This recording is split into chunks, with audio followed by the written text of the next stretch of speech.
We proudly present to you the Video Store Guys! Welcome once again to the Video Store Guys. It is me, Assistant Manager Tyler Randall. And a Mr. Michael Turpin. We're coming in, and we're coming into Home Alone 2. Lost in New York. Lost into the New York. So, this one year after Kevin McAllister was left home alone, he had to defeat a pair of bumbling burglars. He accidentally finds himself stranded in New York City, and the same criminals are not too far behind. Interesting. So, I'm going to, like usual, I'm going to take this video up, and I'm going to say, you know what, there, Mr. Clerk, I'm not too sure about this one. Sell me. All right, man. Hey, you liked Home Alone, right? I did. I loved it. Did? I loved it. Okay. Well, how would you, I know you're not too fond of New York, but how would you like to see it with a slightly darker tone in kind of a new setting, a little bit more metropolitan, and it has Tim Curry, it's got Rob Schneider putting in great comedic performances, and also we get to run into the same guys because of the catch and release laws that they have up in New York, and a whole new set of traps for Kevin to set for these guys. And even though there's a creepy pigeon lady in the middle that nobody cares about, I think overall better than watching nothing. What do you think? It's a sequel, so you're rolling the dice on a sequel. So very big time. That's why I'm having a hard time pitching it. You threw some names out there. I see on the box here it says Mr. Christopher Columbus is directing, so they didn't change the director. That's right.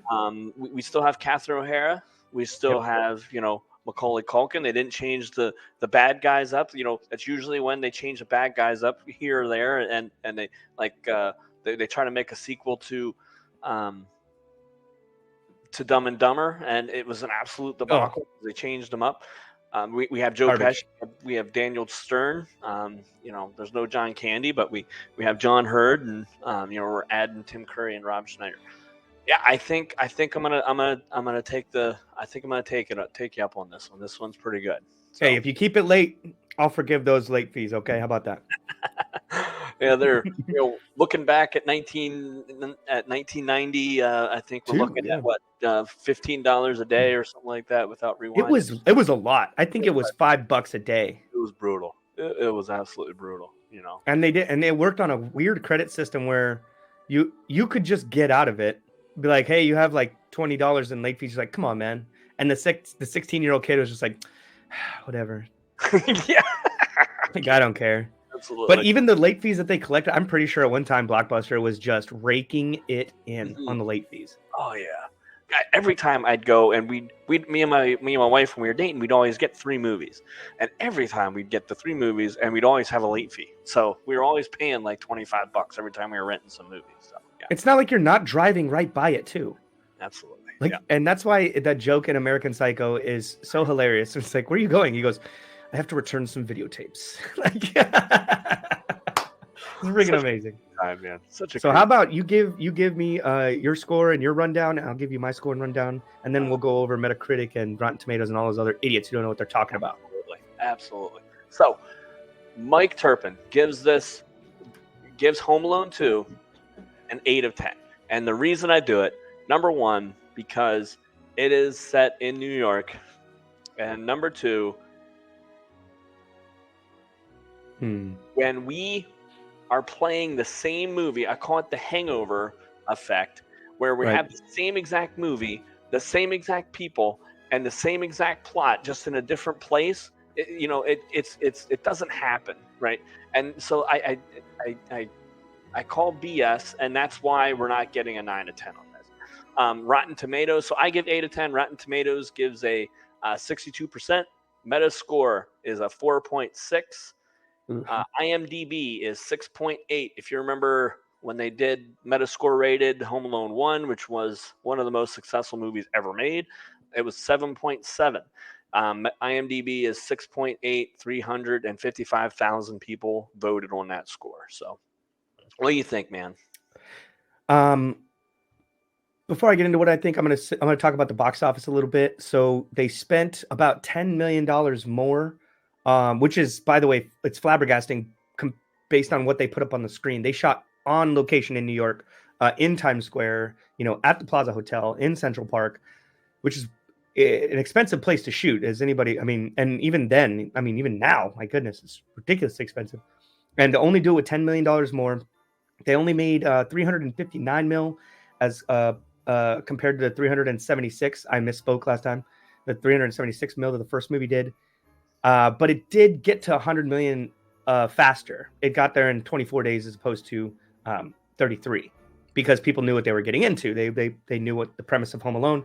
I think what it comes down to is, like you said, The Hangover. It's Teen Wolf 2. It's the same exact thing happens to the same exact characters, just with a slight change of place. But that change of place is different. He's not in his home. I think he's not in his home turf, right?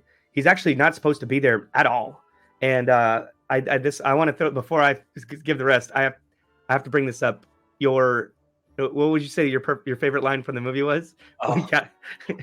My favorite line of the movie. My favorite line of the movie. Kate McAllister. Like Catherine O'Hara. Yeah. Catherine O'Hara. At the Plaza Hotel. What kind of hotel allows a child to check in alone? Desk clerk, which is Tim Curry. The boy had a very convincing story. Kate McAllister, once again, Catherine O'Hara. What kind of idiots do you have working here? Tim Curry. The finest in New York. Finest in New York. Greatest ever. So that's what makes the movie for me. Is Tim Curry and Rob Schneider as the dumb people who are slightly aware but not quite, and like the bit where he's he's trying to get a tip from him. The kid's like, oh, and he gives him gum. Yeah. By the way, some things stick with you in your childhood when you watch things.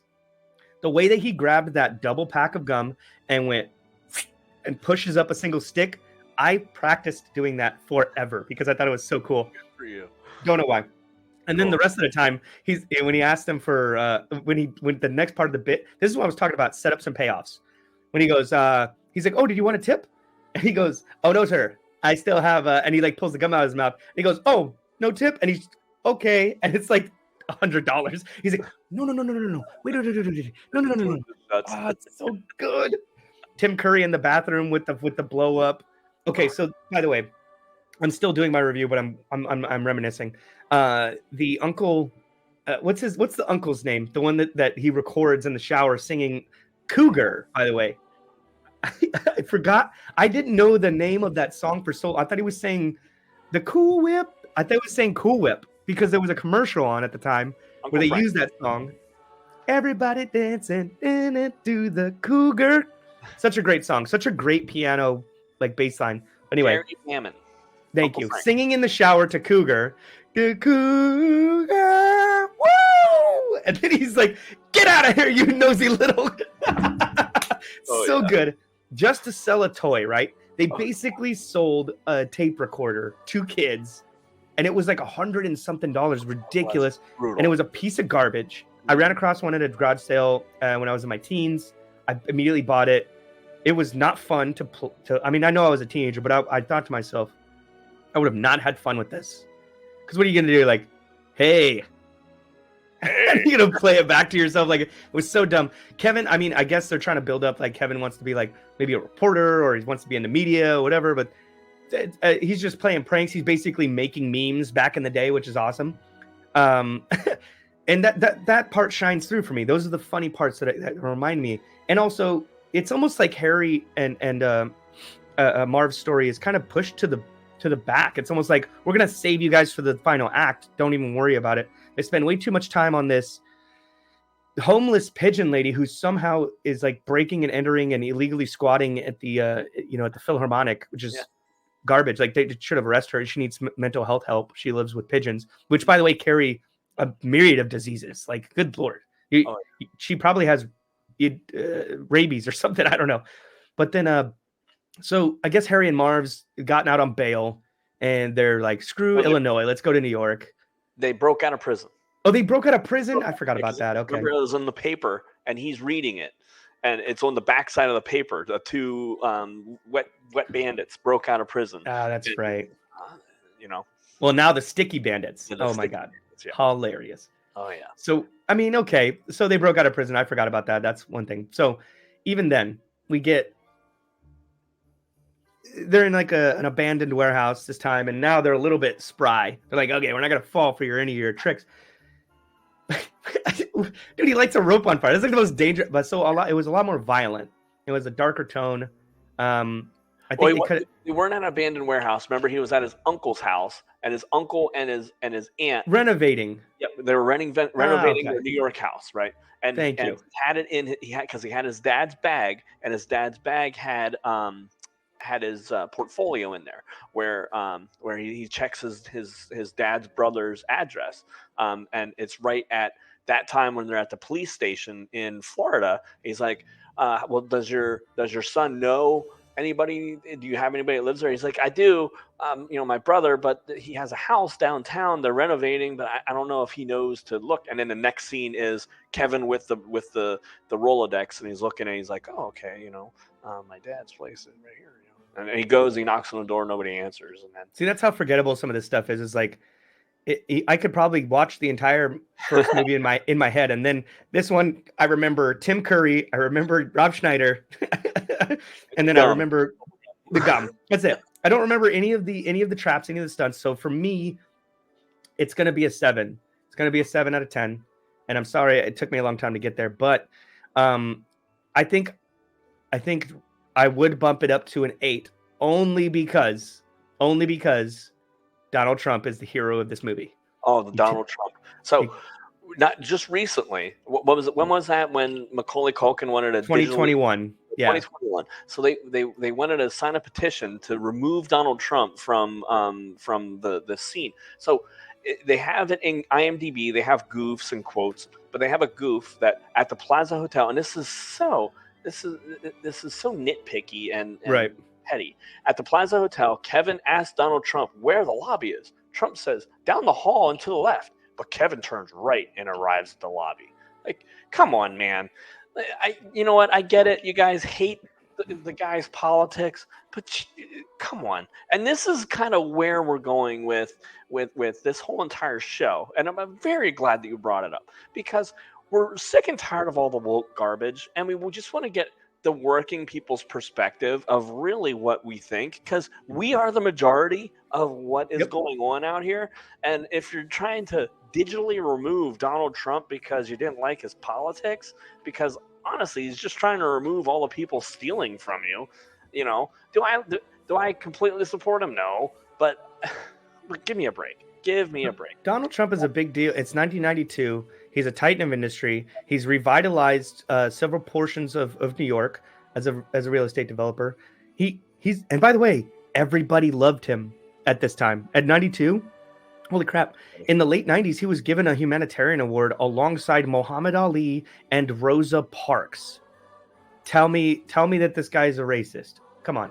It's ridiculous. So for you to retroactively try to attach current year politics to something as innocent as having a celebrity and beloved New Yorker up until 2016, I mean, even during and just to go into that a little bit more, they even still loved him when he was running in 2015. It was a joke. Stephen Colbert had him on. I didn't have him on. Would say he's like, do it. You should run. It would be funny. Ha ha ha. We love you, but you're just a dumb guy, like who's a billionaire. And Jimmy Fallon tussles his hair on TV because there's no way. He was on SNL making fun of himself for years, and he wasn't a threat until he ran for president. That's what I'm going to have to say about it. That's why this movie is just on the cusp, because they're now it's still in the non-woke realm of movies, but it is just close enough that they're trying to retroactively wokeify it.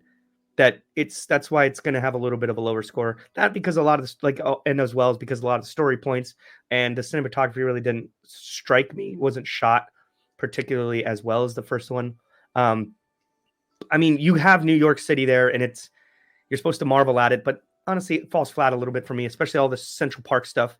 it's a Central Park is an ugly place, and the best way that anybody has ever filmed Central Park is in Die Hard with a Vengeance, when they're just mowing through it in a taxi cab. That is the best way to view Central Park, is get in and out of it as fast as possible, because that place is just like a giant, nasty, terrible place to be. It is. So sorry. I just had to get that off my chest. It absolutely is. It absolutely is. And it just goes to show that, two of the best movies that connect most with the working class, IMDb and Rotten Tomatoes tanked the two movies. So that's. I want to know when they did this, because there's no way. Because I know the internet is removed from in time from when these movies came out, but when they started building the database, the IMDb database, there's no way that it was. Then we have to go to the Wayback Machine sometime and look. Like, there's no way it was at a 4 and a 6 back in 2005. You know what I mean? There's just no way. Or 9, whenever IMDb came about. And I was wrong. Home Alone 2 came out in 2000 or 1992. 1992. When did they start shooting it? Don't you have that? So yeah, so the John Hughes he signed a six picture deal with 20th Century Fox, and began writing in February 91. They started filming in December of 91, and they did 144 days of shooting, which is like almost double what they did the first movie. Like, first movie was like 83 days, 84 days. They did 100. I mean, it's not double, but you know what I'm saying? It's a lot longer. It goes from December to May, as opposed to February to May. So you lose a couple months there. And I got to say, it does show. It does look like they took their time a little bit. Also, you got to give them breathing room for, filming in New York, doing setups, doing pickups. You don't get to do reshoots. You have to get it right the first time. Because the time of day, the traffic, it could be snowing, it could be melted. You got to get your shots right in New York. None of that is second unit. All the stuff that they filmed in Florida and stuff, obviously they could probably do in second unit, and they probably didn't, but they could have. That's how important filming is in on location. You have to get it right, especially in New York City, where there's people and continuity can get screwed up so easily. Absolutely. How much money did he make in the first one? Oh, okay. So Macaulay Culkin made $110,000, just straight up $110,000 for Home Alone 1. Home Alone 2, he was paid $4.5 million plus 5%. His agent is that guy is a legend, because this movie made 359 mil. So he's walking away with 20 mil in his pocket just immediately, and that's not counting residuals. That's crazy, man. Absolutely bonkers. That's crazy. At 9 years old. I love the quotes. I loved everything about how everything played out, even though it was kind of unbelievable how he, I think they were trying to sell around that time. They were trying to sell that microphone thingy, because I remember even after that, I was like, oh man, I want one of those, but yeah, of course they had the Plaza Hotel. It was a lot more. Oh, and FAO Schwartz Toys, which unfortunately I don't think exists anymore, where Harry and Marv had their plan to sleep in the playhouses, wait until it closes. Very bad Santa, totally and then rob all the cash registers, which, by the way, this is a total 90s plot, because none of this would happen. I don't know if you've ever worked in a convenience store, but if you get over $800 in the till, you drop it into a safe that's concreted into the floor. I'm almost certain that they had a version of this that place at the time. But it's such a 90s power, and people don't think about the realism of it. And people pay with credit cards for everything today. It's like, if you tried to rob a toy store today, you would get no cash. Like, rob a convenience store today, you're not going to get $500. You know what I mean? So, kind of a dumb plot point, but it's just that's the way our world is going. Like, these things, the world, like there's that quote that I often say it, and it happened in September of 2001. The world we grew up in no longer exists. Oh yeah. It's the absolute truth. I went to the North Pole with my kids the other day, a train ride to the North Pole, and me and my father-in-law were sitting in the front seat, and I said that exact same thing to him, and I rarely see him speechless, and I added some other things that I will not talk about on the show, but my whole point was exactly that we are not living in the world that we grew up in. I can't let my kids just ride their bikes from the time that the sun comes up to the time that the sun comes down. And And Kevin had that same exact problem whenever he was at the home, and had the same problem whenever he was running around New York. Yeah, since you. Oh, I'm sorry, man. What were you No, gonna say? you go ahead. I cut you off. I apologize. One of my favorite stunts in we can't do a Home Alone review without how Harry and Marv were getting beat up. The bricks when he's at the front and he's launching bricks, and Marv's on the ground. He's like, Harry, and Harry jumps out of the way. Marv gets cracked in the head with another brick. Also, this is the famous cut together of when Marv gets electrocuted. Dude, that sticks in your head. So now I'm reminiscing. I'm starting to come back. I haven't watched it. I did not watch it in preparation for this because usually, and I'm saying usually, I have such a already working knowledge of the movie but like I said, I've forgotten. So he grabs the handles like, whoo, wah, wah, and then just the skeleton is like, ah, ah. The Daniel Stern, the Marv scream is legend, and that alone has become a meme, and it lives in meme-famy. Oh, so funny. Some of the best, man. Some of the best. And one of my favorites when Kevin ties the rope to the cement, the bag of concrete, and it holds 100 pounds. Because he's like, oh, that's good. Okay, yeah. All right, yeah, I'm good. I'm getting up. He jumps on it, falls to the ground, and rope just starts falling. He's like, very Looney Tunes, dude. The Looney Tunes-esque, like, it's just so beautifully like Mel Blanc, like jumps up and he goes, looks up. By the way, this happened to me. I'm such a. These things happen to me. The Home Alone's crap happens to me. I'm at a Christmas party on Friday night, and they're having a costume contest. And my buddy and I'm sitting on a bench next to a bookshelf, and my buddy, who's the host, reaches up to grab a Red Ryder, pump action BB gun to give to the winner of the costume contest, and he knocks over a decorative letter. It's made out of metal. Yeah. And it's E for his wife's name. And I heard it go clunk, and I went. And as soon as I looked up, it went, bah, caught me right in the eyebrow, and I have like a slight black eye. And it's luckily I was wearing glasses, and it bounced off. But everybody's like, "Are you all right?" And I'm laughing so profuse, like I'm just almost rolling on the floor laughing. They're like, are you drunk? Like a little bit, but that's just hilarious because I was wearing a Ralphie outfit, and it's like, you'll shoot your eye out, kid, like that. And I'm like, oh, shut my eye out. Shut my eye out. Everybody's like, wow, okay, you need to get him some ice. Somebody get him some ices. But like that, like just the cartoonishness of it is what sells it. Oh yeah. Absolutely, the stunts and beating the crap out of Harry and Marv and the way. I hope those guys got paid way more for this movie. I couldn't find anything on what they got paid, but I really do hope that they got paid. Guarantee it. All right, man. So close us up. All right. I mean, definitely a good watch. If you're gonna watch one, go ahead and watch two. Maybe. I mean, the pigeon lady turns me off. The violence at the end is awesome. There's no overall like kind of message of this other than kind of just a rehash of the first, but watch it for Tim Curry, watch it for Rob Schneider, watch it for Donald Trump.